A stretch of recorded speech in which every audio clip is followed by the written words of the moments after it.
So on Tuesday we took a look at that pathway called adaptation. We had a good discussion about the past and about the future, our hopes and our fears, and how we navigate a path forward with the increasing prospect of cataclysmic climate change and species loss. But today we're having a look at our material culture, which maybe has a larger number of people that are directly involved.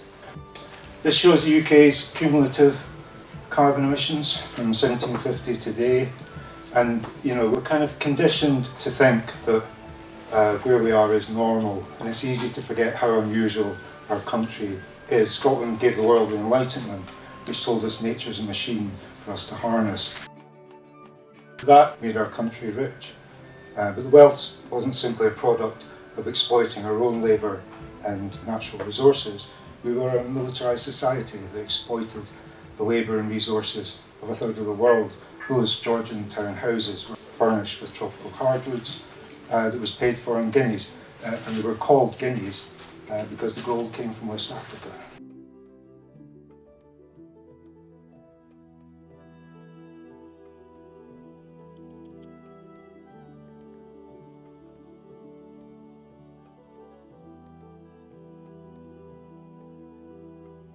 By 2026, the EU, 27 and UK construction sectors use up their fair share of the carbon budget for 1.5 degrees. So within 1,000 days, all carbon emitted by our construction sector is essentially colonisation afresh. It is taking from the rest of the world that we have already stolen from. When we've talked about sustainability up to this point, what we've really meant quite quietly is damage control. So it's about going towards that regenerative. So how can the activities that we do in the built environment do ecological and social good rather than simply not make things worse than they already are, because things are actually quite terrible. We cannot talk about a just transition in Scotland without recognising there can be no new oil and gas, and we've been told this by every climate scientist who knows what they're doing for the past 5 years. Scotland's greatest untapped resource is not North Sea oil, it's the transformational capacity of our homes, streets, neighbourhoods. We have all this infrastructure that is not working for us. Why not reimagine it and do it very differently?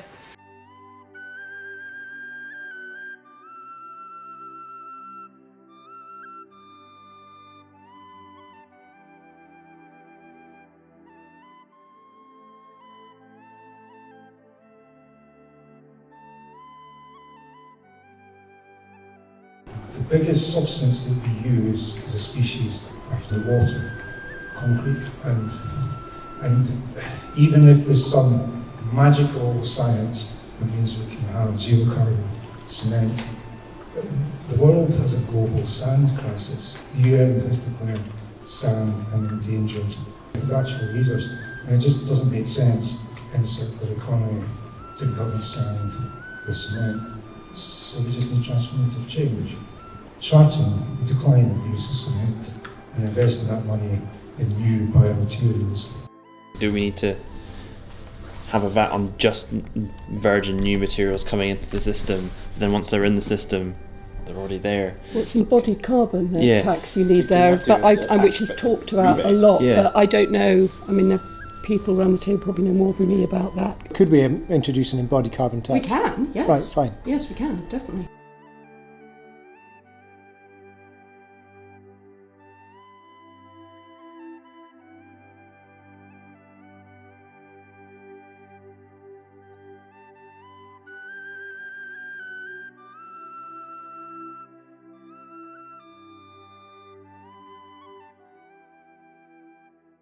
At the moment, we are building toxic pollution boxes, polybag wrapped, with arsenic in the timber we use, with cyanide in the insulation we use, with polythene wrapped around everything. The people who died in Grenfell died from cyanide poisoning, not the flames. It's going to be like the issue we've had with asbestos to the power of 100 in terms of how to take them apart, how to deal with them, how to try and safely tuck them away and detoxify the built environment. So this is how we build: vapour open, exposed timber, massive timber, but we need to persuade our big industrial conglomerates that they need to add value to Scottish timber, not just turn it into pallets. I've seen what happens when people care on a building site, when people are given space to learn and to teach and to use materials that we know are not toxic. This stuff is already happening. It's just about celebrating it and enacting this new materials culture. It is not simply going to be a case of we have these solutions, we're going to force them on people. All of this has to be invitational. We've seen what it looks like when we have an unjust transition. We've watched our aquaculture be torn apart, we've seen shipyards shut down, we've seen mines closed, and we've seen what happens when people are left behind. Our office is working on a really kind of great project in Ulster, so just outside Belfast, the Ulster Folk Museum. So we've been looking at innovation in, for example, using straw bale construction. So straw bale cassette panels that can be fully demounted. The suppliers that we can get for that type of product are based in Europe, but it's materials that can exist in the Scottish-Irish context. So I think having those as demonstrator projects to show what can be done using those materials that can be produced locally is really of interest to us as a practice. So.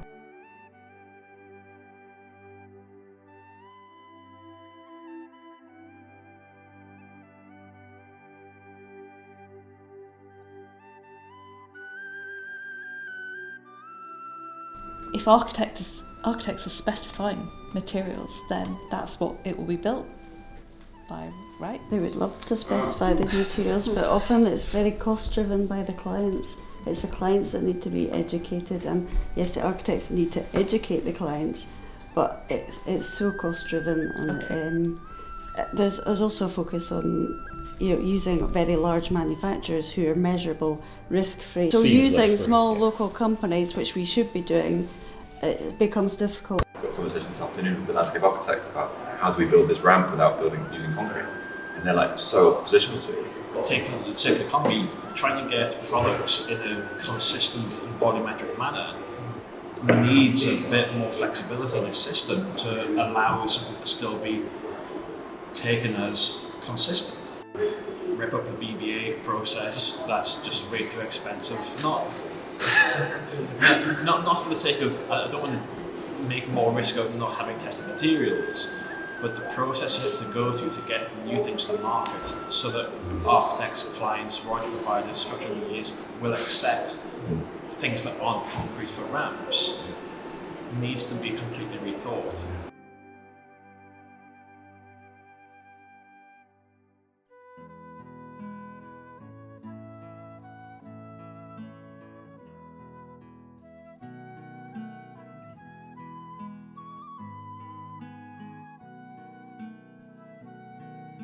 For me, what's really important in the just transition, moving away from an oil-based economy, is a move back to more traditional natural materials, including plant-based materials, which is what our company does. So Indie Nature makes natural fibre insulation from materials like traditional hemp and jute and flax that capture carbon and are good for people's health and good for buildings. I'm one of the founders of Indie Nature. We research and develop innovative bio-based materials using natural fibres, primarily for the construction industry, but also other markets. And we manufacture on scale. So we have a mill in Jedburgh on the Scottish borders. It's a local crop, and it's manufactured locally as well. My background was in community development, and I was working with people in fuel poverty and saying, this is terrible. How are people living in cold, damp homes in the 21st century? How can we build better? So I did a postgrad in sustainable architecture and learned about all these benefits of natural materials. Then I did a retrofit of my own house, but I had to get wood fibre insulation that was manufactured in a factory in Poland, selling it, which came from Italy. But what we saw there was a market gap. Why is nobody doing this on scale in the UK? So that's why we set the company up. We wanted to make the largest possible impacts we could on people's health and the climate. The only way to do that was to do it on an industrial scale. I think most of you are aware of the massive challenges in the construction industry. It's taking about half of natural resources. A lot of that is non-renewable. About half of global carbon emissions, and about half of landfill around the world. Massive, terrible impacts. So the solution that we have with our products is we're using fast-growing renewable resources. We can grow our crops within a year, and they capture carbon very, very quickly. There's lots of benefits to natural fibre insulation. They're good for people's health because there's no toxins in them. They breathe vapour out, so naturally, just like our historic buildings did. And they work in sympathy with historic traditional buildings, keeping them dry and healthy, keeping the stones dry and the timbers dry. Dundee used to have 100 textiles mills, 100 jute textiles mills. And they started as flax mills because flax was grown locally in Dundee. All that shifted to India eventually. Cheaper labour, but also the jute was grown there. So it's also a good feeling knowing that we're reviving these natural traditional fibres in the UK. So we're growing the supply chain for hemp and flax. And we even hired some people who used to work on the old mills. We're involved with, so the guys are speaking this afternoon, we were talking about the new hemp insulation, and it's taken, I mean, in my terms, quite a long time to go from we've got something we've all worked out at the university to literally, I think it was last week, they finally got their full certification for this as a usable building product in Britain. It's terribly easy to keep doing the same thing, and it's very difficult to break that and go for the products which might be slightly more expensive but then cost less in terms of environmental impact. And that's, I think, where R&D is really important, as in, because the industry is commercially driven, it is a free market economy type system. It's very hard, therefore, for new products to become accepted, and we need a lot of R&D. We need state funding to shift the direction a little bit.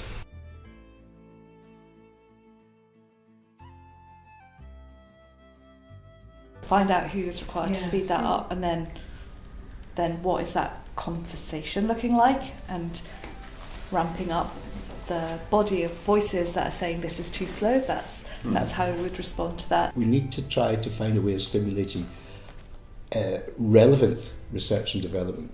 If universities, every few years they have to go through this research excellence framework kind of thing, and submit all their research, and if they don't get any points because the research doesn't seem relevant, money doesn't come from government into that department.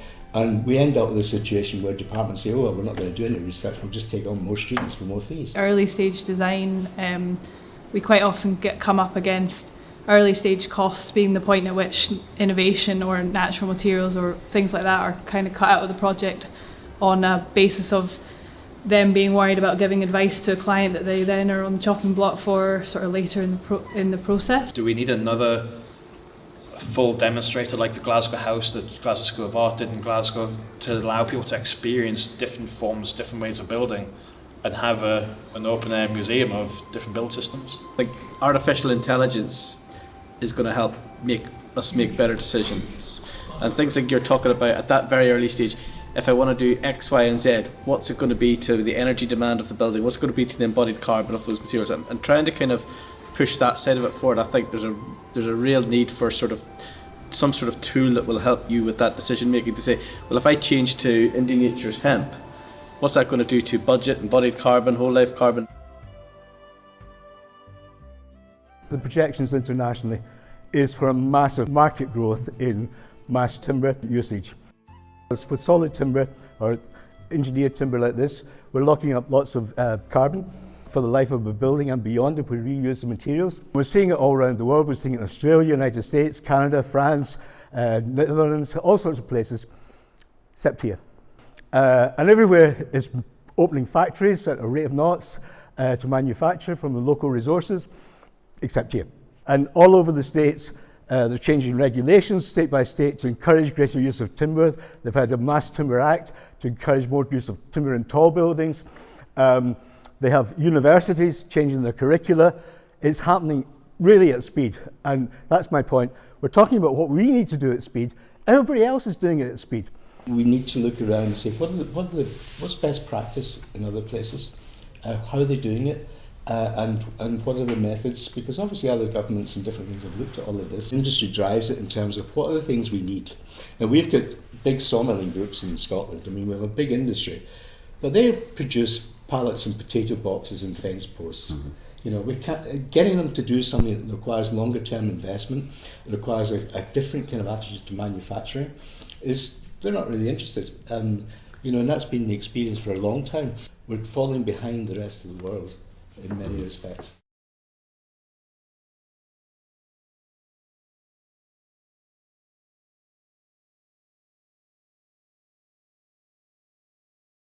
We import more than 80% of our construction materials in timber, which is just crazy, and post-Brexit even crazier.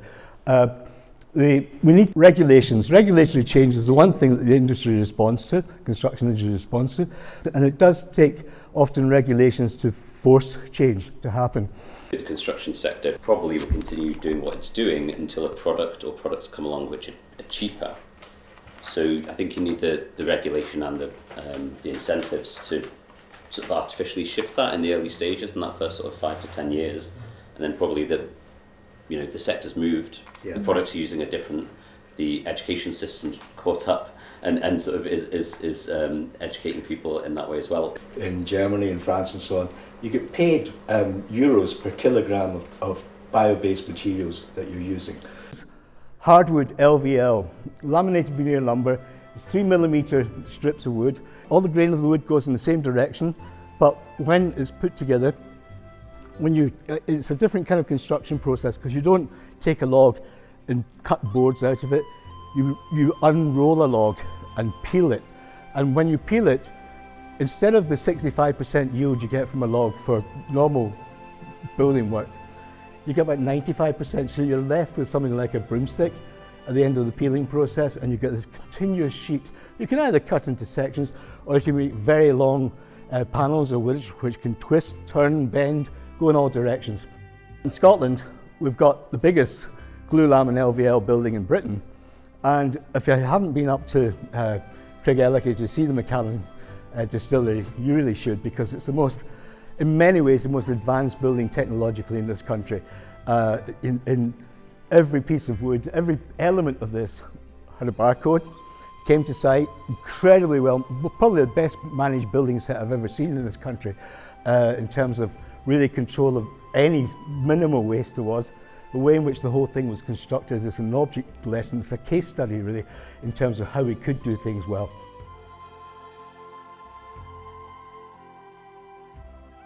These guys in Sweden have been experimenting with LVL to make very thick LVL, curved sections. Instead of, when we put wind towers here, wind turbines, we see enormously long steel tubes getting transported around the country with great difficulty. This is modular. You put them together in a factory, you bring it all to site, you can get multiples of these in a truck. Renewable energy systems, Scottish company, have ordered 200 of these from Sweden. We could be making them.